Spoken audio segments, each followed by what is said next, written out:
So I wanted to go through another example just to show how a rating string works.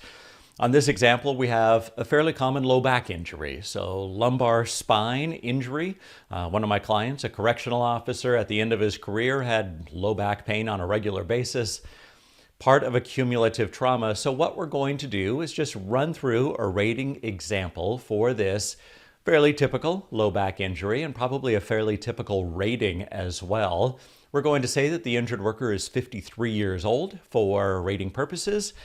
And it's not on this page of the report, but we're going to say that 80% of the disability is industrial. So we're going to take this report right here. We're going to rate only the lumbar spine.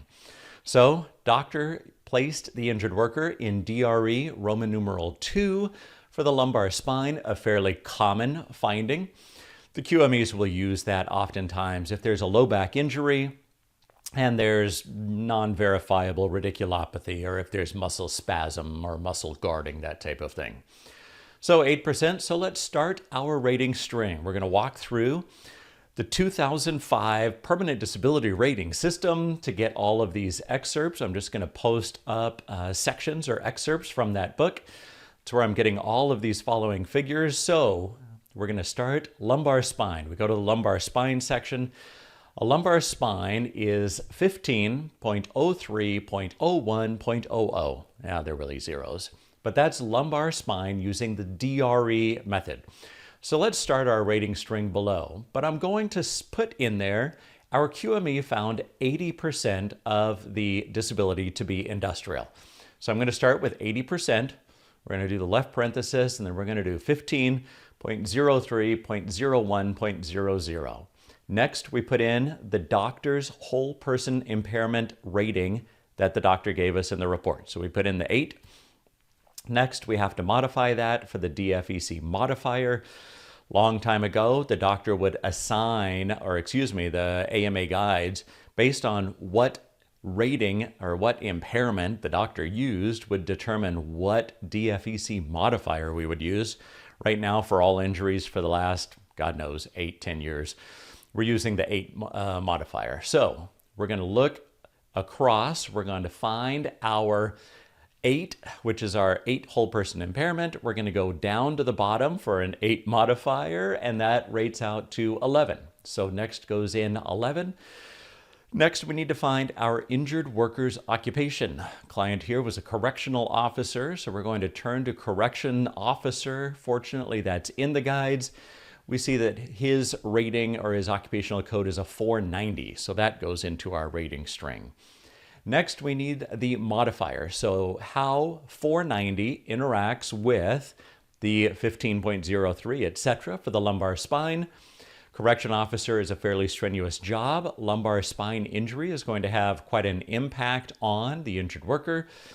So we're going to flip through. We're going to find 490, and we're going to find 15.03. We're going to go across the 1503 column down to 490, and we're going to find the injured worker's modifier is an I. So 490I goes into our rating string. Next, we have to adjust that rating for his occupation. So we're going to flip to the next section of the 2005 PDRS. We're going to find our 11, which is the number that we're still working with, and that's going to get modified by an I. So if we go down to 11, go across to I, we see that the 11 gets bumped up to a 16. So 16 goes into our rating string, and then we're nearing the end. Now we have to adjust for his age. We said he was 53 years old at the time of injury. Doesn't matter how old he is now. All that matters is the time of injury. 53 years old, so we're going to take our 16, go across, find his column that has 53 for his age. We're going to go down, and the 16 gets modified to a 19.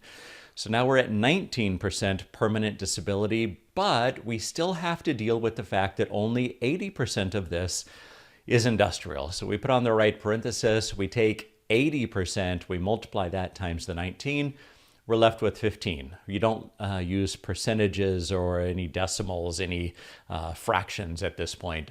So you round it either down or up. He ends up with 15% permanent disability.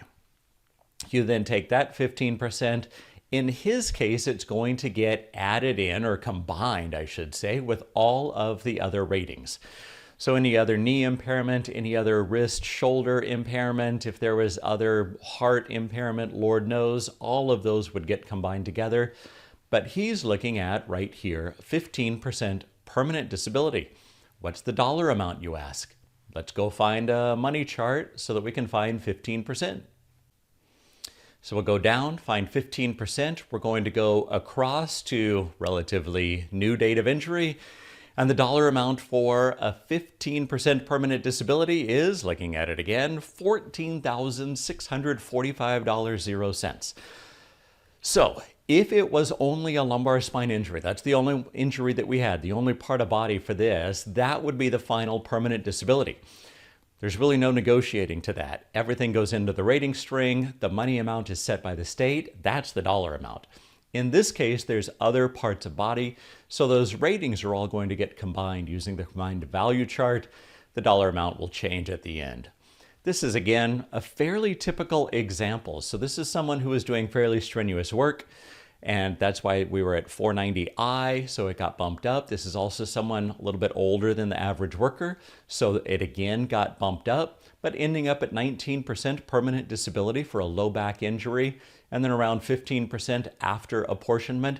Not an uncommon scenario for a low back injury in the California workers' comp system. If you found this video helpful, hit the like button down below and be sure to subscribe so you don't miss future videos.